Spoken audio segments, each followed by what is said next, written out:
অজুতে আমাদের যে সমস্ত ভুল ত্রুটিগুলো সচরাচর হয়ে থাকে সে বিষয়ে সামান্য কিছু কথা আর্জ করার ইরাদা রাখি। ওয়া মা তাওফীক ইল্লা বিল্লাহ।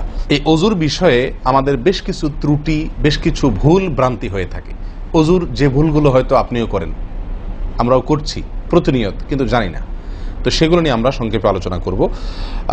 নবী সাল্লাল্লাহু আলাইহি ওয়াসাল্লাম বুখারী মুসলিমের হাদিসে আসছে, তিনি বলেছেন, লা তুকবালু সালাতুন বিগাইরি তাহুরিন, পবিত্রতা ছাড়া কোনো সালাত কবুল হবে না। কোন সালাত আল্লাহর কাছে অ্যাকসেপ্টেড, গ্রহণযোগ্য হবে না কি ছাড়া? তাহারাত ছাড়া, অজু ছাড়া। মুসলিম বর্ণিত হাদিসে আসছে, নবী সাল্লাল্লাহু আলাইহি ওয়াসাল্লাম বলেছেন, যে ব্যক্তি পরিপূর্ণভাবে অজু করবে, পরিপূর্ণভাবে অজু করবে, ভালোভাবে অজু করবে, এবং অজুর শেষে কালিমাতুশ শাহাদা যেটা আছে, আশহাদু আল্লা ইলাহা ইল্লাল্লাহু ওয়াহদাহু লা শারীকা লাহু ওয়া আশহাদু আন্না মুহাম্মাদান আবদুহু ওয়া রাসূলুহু, এই কালিমায়ে শাহাদা পাঠ করবে অজুর শেষে, এই ব্যক্তির জন্য আল্লাহ সুবহানাহু ওয়া তাআলা জান্নাতের সমস্ত দুয়ার খুলে দিবেন। প্রিয় ভাইরা, এখন আসি আমরা অজুতে কি ভুলগুলো আমাদের এমন হয় যেগুলো কারণে আমাদের অজুর পূর্ণতা নষ্ট হতে পারে।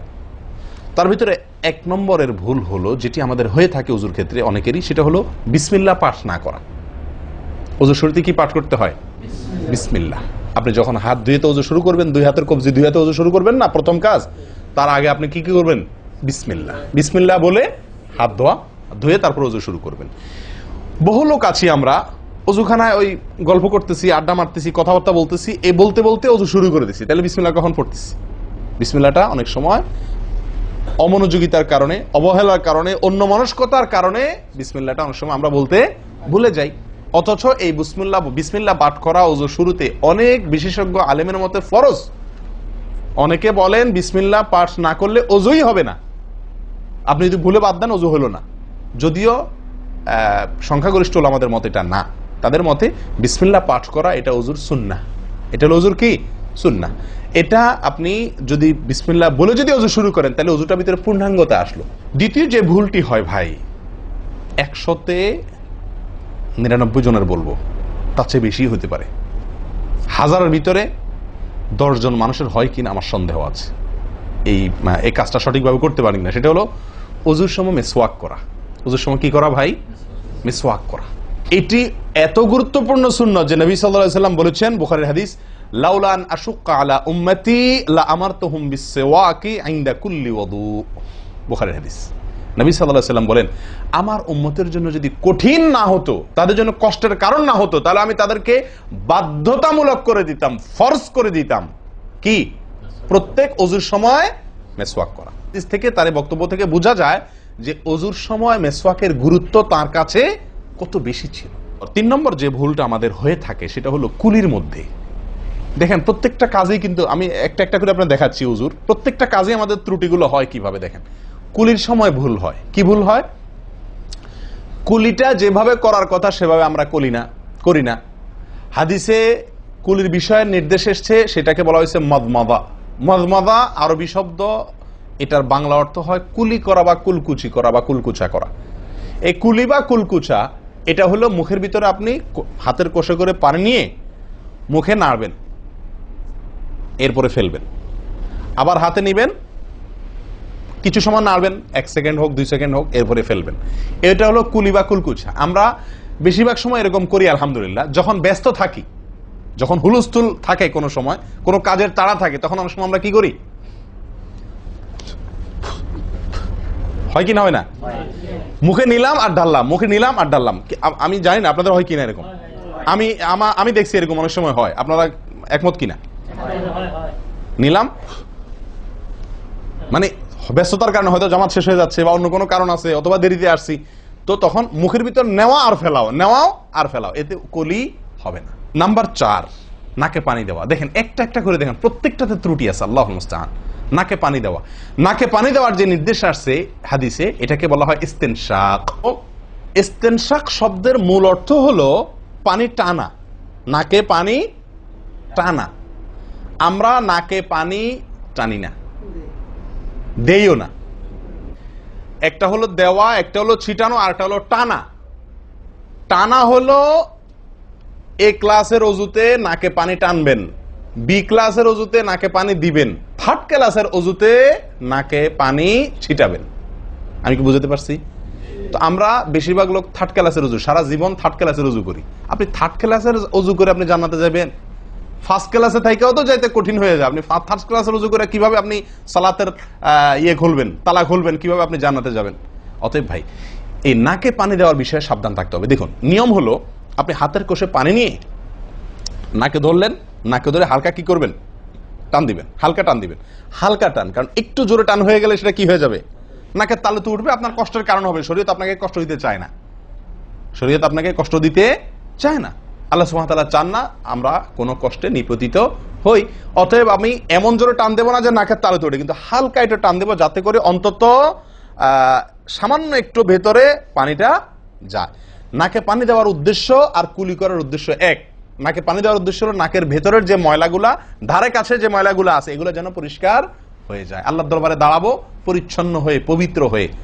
হ্যাঁ, এই জন্য নাকে পানি দেওয়ার নির্দেশ আছে। এখন আপনি যদি নাকে পানি কোষ নিয়ে ধরে একটু হালকা টান দেন, তাহলে ভিতরে কিছুটা পানি যাবে কি যাবে না? এটা আপনাকে করতে হবে। নাম্বার 2, এটা যদি আপনি করতে কষ্ট হয়, টান দিলে, আপনি আস্তে টান দিলেও উপরে উঠে যায়, তো দরকার নেই। তাহলে আপনি কি করেন? নাকে পানি দেন। নাকে পানি কিভাবে দিবেন? নাকটাকে অন্তত পানির মধ্যে কি করে রাখেন? চুবাই রাখেন, 1 সেকেন্ড চুবাই রাখেন। কিছু দূর পানি যাবে কিনা আমি কি বুঝাতে পারছি? আমরা অনেকে বিশেষ করে আমি দেখছি ওযু করার সময় নাকে পানি ছিটান। কিভাবে পানি ছিটান? ওই যে কষে করে পানি নিয়ে, লক্ষ্য করছেন আপনারা? এভাবে নিয়ে এরকম মারে পানিটা, এরকম মারলে সেটা কি হলো? ছিটানো হলো। হাদিসে যে ইস্তেনশাকের কথা বলা হয়েছে সেটা হলো না। আপনি সারা জীবন ওযু করলেন, অথচ আপনার কখনো নাকে পানি দেওয়ার সুন্নাহটি আদায় হলো না। সারা জীবন, আজীবন আপনার ওযুটি হয়ে গেল সুন্নাহ ছাড়া। আরেকটি ভুল ভাই, নাকে পানি দেওয়া একটা আমল, নাক ঝাড়া আরেকটা আমল। নাকে পানি দেওয়া এটা একটা নির্দেশ, আর নাক ঝাড়া আরেকটা নির্দেশ। আমি কি বুঝাতে পারছি? কুলি করা একটা আমল, হাত ধোয়া একটা আমল, হাতের কবজি পর্যন্ত 2 হাতের বিসমিল্লাহ বলা, তারপর তো এটা আছেই। এরপরে মেসওয়াক করা একটা আমল, কুলি করা আরেকটা সুন্নাহ, কুলির পরে নাকে পানি দেওয়া বা নাক দিয়া পানি টানা আরেকটা আমল, এরপরে নাক ঝাড়া আরেকটা আমল। ভাই, এরপরে আসি আরেকটি গুরুত্বপূর্ণ আমল যেটি হয় না, বা আরেকটি ত্রুটি ওযুতে, সেটি হলো আঙ্গুল খেলাল না করা। ওযুতে কি না করা? আঙ্গুল খেলাল না করা। আঙ্গুল খেলাল হলো হাত এবং পায়ের আঙ্গুলের যে চিপাগুলো আছে, এই চিপাগুলোতে পানি পৌঁছানোর জন্য, পানি পৌঁছানোটা নিশ্চিত করার জন্য কি করতে হবে? এক হাতের আঙ্গুলকে অন্য হাতের আঙ্গুলের চিপায় ঢুকায়া এভাবে কি করতে হবে? একটু হালকা নাড়তে হবে, যাতে করে জায়গাটাতে, চিপাটাতে পানি গেছে এটা নিষ্কারণ। এই চিপাগুলোতে পানি নাও যেতে পারে শুকায় থাকার কারণে। তো আপনি যদি একটু না দেন পানির ভিজা আঙ্গুল দিয়া, তাহলে ইনশাআল্লাহ ওখানে পানি পৌঁছানোটা মোটামুটি নিশ্চিত হয়ে যাবে। ঠিক না ঠিক? পায়ের আঙ্গুল কিভাবে করবেন? পায়ের আঙ্গুল তো আর এক আঙ্গুল অন্য পায়ের আঙ্গুল ঢুকাতে পারবেন না। সেটা করবেন হলো, অন্য হাদিসে আসছে, এই যে কোন আঙ্গুল আছে না, কোন আঙ্গুল দিয়া সব চিপাগুলোতে কি করবেন? ঘষা দিবেন। কোন আঙ্গুল দিয়া আপনার সব পায়ের আঙ্গুল চিপাগুলোতে ঘষা দিবেন। ভাই, আমরা কজনে করি এই খেলার আমলটা বলেন তো? পায়ের আঙ্গুল, কোন আঙ্গুল দিয়া পায়ের আঙ্গুলের চিপা খেলাল করা, হাতের আঙ্গুল খেলাল করা, কজনে করি আমরা বলেন? তাহলে এই ভুলগুলো আমাদের অহরহ হচ্ছে না ভাই? আমরা কি জান্নাতে যেতে চাই না? আমাদের সালাতটা সুন্দর হোক আমরা চাই না ভাই? আমাদের এই সালাত খুব পাওয়ারফুল হোক, শক্তিশালী সালাত হোক। এই সালাতের মাধ্যমে আমি অন্যায় থেকে বেঁচে থাকবো, এই সালাতের মাধ্যমে আমি জান্নাতে যাব, এই সালাত আমাকে খাঁটি মুসলিম বানাবে, এই সালাত আমাকে আল্লাহর কাছে প্রিয় বানাবে, এই সালাত কিয়ামতের দিন নূর হবে। আমরা চাই না ভাই? এগুলো যদি চাই তাহলে আমাকে ওযু সুন্দর করতে হবে, আর ওযু সুন্দর করতে গিয়ে এই ভুলগুলোর ব্যাপারে সাবধান হতে হবে। তাহলে আঙ্গুল খেলাল করা, পায়ের আঙ্গুল, হাতের আঙ্গুল আমরা করি না বললেই চলে ভাই। তো আজকে থেকে ইনশাআল্লাহ করব। তো ভাইয়ারা, ওযুর ক্ষেত্রে আরেকটি ভুল, এই যতগুলো ভুল বললাম এর ভিতরে বড় 2টি ভুল বলে ওযুর ভুলকে আমরা শেষের দিকে চলে আসছি। একটি বড় ভুল হলো শুকনা থেকে যাওয়া। কোনো জায়গা যদি আপনার অবহেলার কারণে শুকনা থেকে যায়, ওযুর অঙ্গগুলো যেগুলো ধুইতে হবে, তার কোনো অঙ্গ যদি শুকনা থেকে যায়, ওযু হবে? ওযু হবে না। এক ব্যক্তি ওযু করে আসছে, নবী সাল্লাল্লাহু আলাইহি ওয়াসাল্লাম দেখেছেন তার ওযুর কোনো জায়গা শুকনা আছে, তিনি বললেন যাও আবার ওযু করো, তোমার ওযু হয় নাই। তিনি তাকে পুনরায় ওযু করাইছেন। কেন? তার ওযু সঠিকভাবে হয় না, শুকনা রয়ে গেছে। অনেক সময় দেখা যায় আমাদের অনেক ভাই ওযু করেন, ওযু করলে বেশ কিছু জায়গা, বিশেষ করে যে কোনই জায়গাটা, এই জায়গাটা দেখা যায় শুকনা থাকে। এই যে কানের লতির এই যে জায়গাটা, এখানে দেখা যায় একটু কি থাকে? শুকনা থাকে। কপালের দিকে দেখা যায় শুকনা থাকে। এই জায়গাগুলো অনেক সময় দেখা যায়, বহু লোককে দেখা যায় ওযু করে আসছে, এখানে শুকনা, এখানে শুকনা, পায়ের গোড়ালি, গিরা, এই জায়গাগুলোতে শুকনা। কারণ হলো ওই যে অবহেলা করে অজু করছে, কোন রকম অজু করছে, অজুটা যেভাবে করা দরকার সেভাবে করে নাই। ভাই এই জিনিসটা আপনার লক্ষ্য করা দরকার কি দরকার না? অজুই হবে না।